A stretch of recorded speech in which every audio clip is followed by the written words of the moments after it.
Honourable Nanaia Mahuta. Mr Speaker, I'm pleased to be able to offer some thoughts on the budget, and if the rhetoric matched the reality, then why is it that during the period of the National Government, 2008 to 2012, average real incomes for Pacific Islanders only rose by $2, and while for the rest of New Zealand it was an average of $54. Why?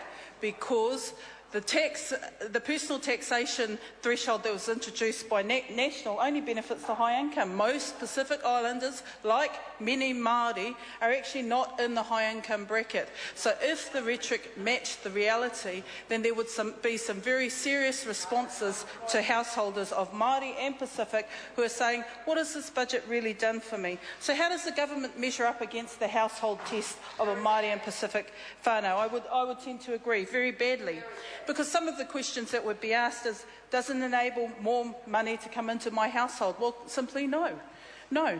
The personal taxation threshold that National set actually dropped the amount of tax for high-income earners, while the burden was being borne by those who were in the middle to lower income brackets. They didn't see a real benefit from that. What also happened, and in my electorate, 75% earn on average $40,000 or less. They don't see any real benefit in their pockets when they come home week after week with their wage packet. So once power goes out, once rent goes out, once food goes out, once petrol goes out to get people to work, there is very little left in the pockets of hard-working, modest Māori and I'd say Pacific families to be able to have a little bit left over. So while I acknowledge that good things are happening in Māori and Pacific communities that are fighting against the odds, it's not widespread enough, and it should be. In fact, what Māori and Pacific communities show by and large in the tough times is that the spirit of community, the spirit of cooperation becomes a critical factor to success and innovation and opportunity to ensure that they are buffered against the ebbs and flows of what happens in the tough times. And we've been through some very tough times under this particular government, Mr Speaker. Many households, certainly in my electorate in the Māori community, comprise of 2 adults with 2 incomes made up of 4 jobs. 2 adults, 2 incomes made up of 4 jobs, but the equivalent really of a very modest household earning component. That cannot be right, because people are breaking their backs, working 2, sometimes 3 jobs to bring in the most modest of incomes. Mr Speaker, this isn't a budget for the low-income and the modest-income workers, for the hard-working Kiwis, certainly for Māori and Pacific. This is a budget that does deals for mates.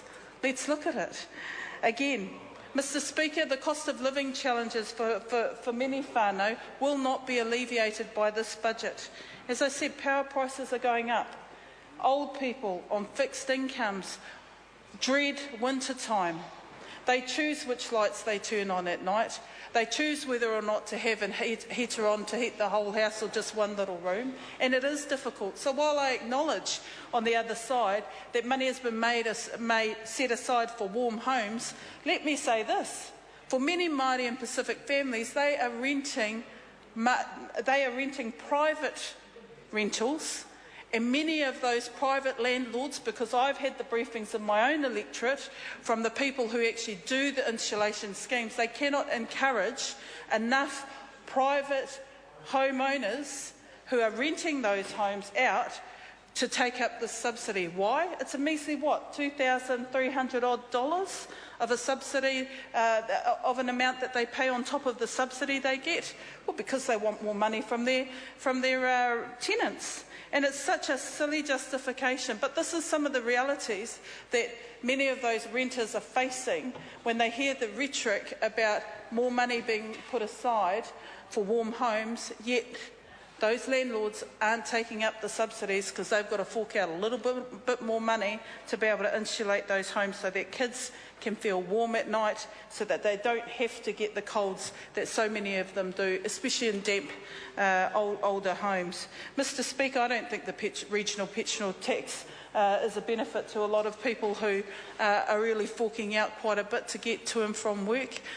In fact, if more money had been put into public transport, that would have probably helped a far wider range of people, low-income people, to get around cities like Auckland. Instead, no, we see petrol tax going up. Mr Speaker, the other measure of a household about whether or not this budget is really meeting the standard of proof test. And it's a simple question: am I secure in my job? Well, I can say this: out in the provinces, probably more jobs have been lost than ever before under the term of this government, and that's a sad reality.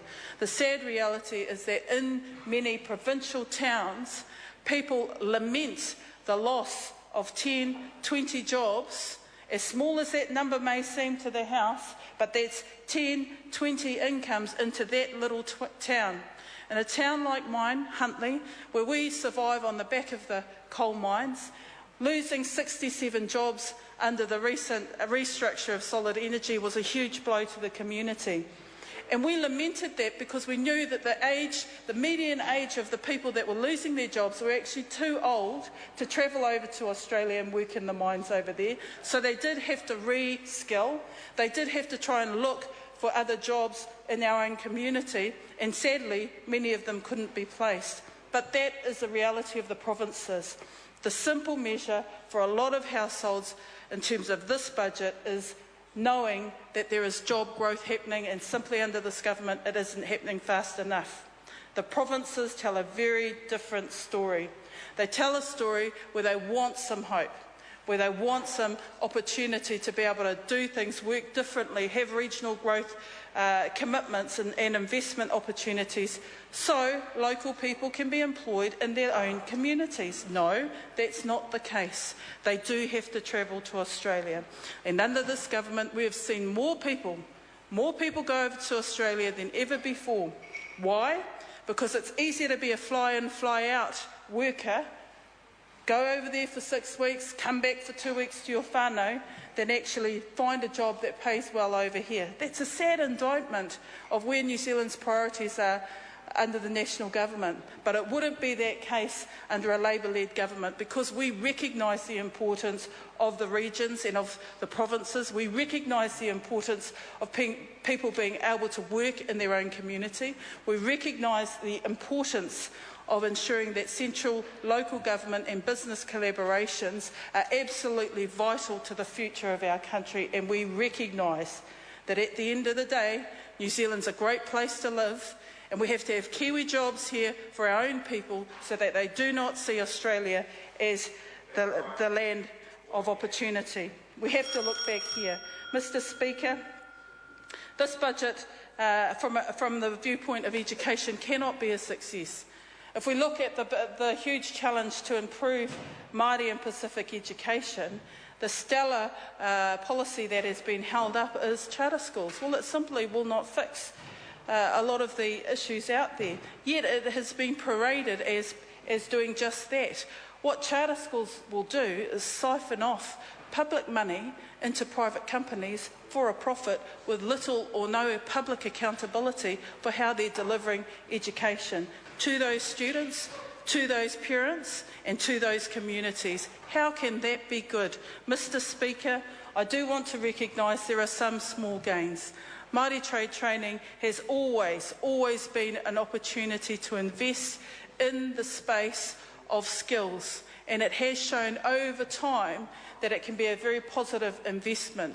But where the government's investment falls short is in all the areas that the ITOs will feed back to you, is if you don't get the pastoral care right, if they're not work ready, you can pump a whole lot of money into Māori trade training, but they may not stick the distance because there is a lot more going on for young people.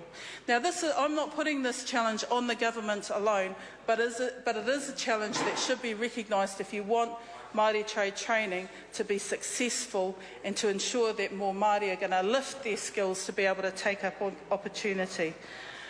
Mr Speaker, this budget shows that the government's priorities are in the wrong place. How can we, in a country like New Zealand, accept that funding a convention centre for more pokie machines is a good signal to New Zealanders. How can that be the case? It just doesn't make sense. In fact, in small towns and small communities, they are fighting tooth and nail to have a sinking lid on pokie machines, and this government is only increasing them. This budget isn't doing what it says it is. Louise Upston. Thank you, Mr. Speaker. I'm extremely proud to stand